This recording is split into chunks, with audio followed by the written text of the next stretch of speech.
There's a specific kind of anxiety that doesn't announce itself. It doesn't feel like panic.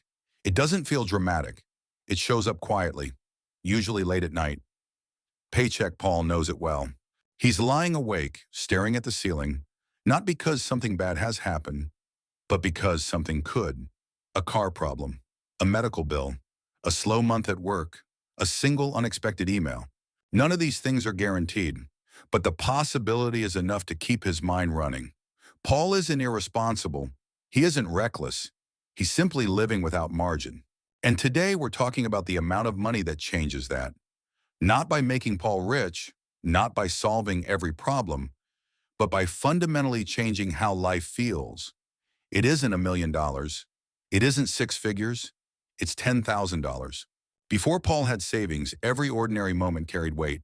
At the grocery store, he didn't just shop, he calculated. Brand name or generic. One item back on the shelf. Mental math with every aisle. Not because the money wasn't there, but because spending today always stole from tomorrow. When his car made a strange noise, Paul didn't think, I should get that checked. He thought, how bad is this going to be? When an email from work popped up late in the evening, his heart rate changed, even before he read it. Not panic, alertness. Living paycheck to paycheck doesn't mean constant crisis. It means constant readiness for one. Paul wasn't failing. He was surviving. And survival mode changes how the brain works.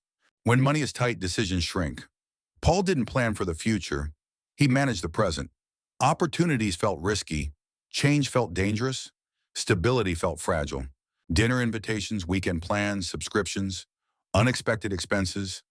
By the end of the day, Paul wasn't tired from work. He was tired from choosing. This is something people rarely talk about.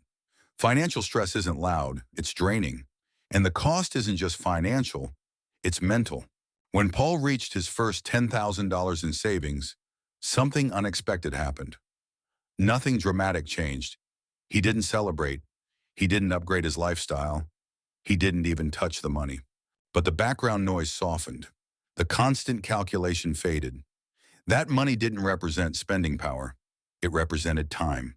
Time to respond instead of react. Time to think before deciding. Time to handle a problem without spiraling. And that changed everything. Before savings, risk felt like danger. After savings, risk became measurable. Paul didn't quit his job. He didn't gamble, but he asked better questions.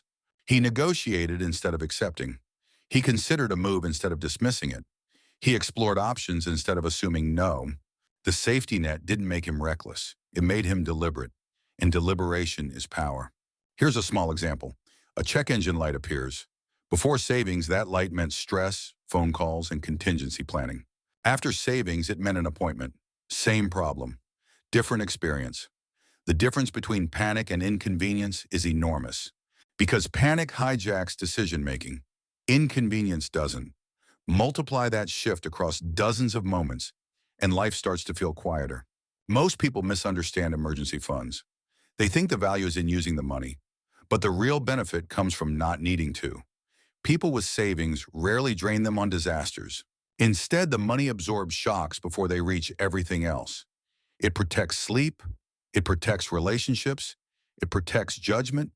The emergency fund isn't about emergencies, it's about peace. Let's be honest, $10,000 doesn't make Paul rich. He still budgets. He still says no. He still works. He doesn't impulse buy. He doesn't feel invincible. And that's the point.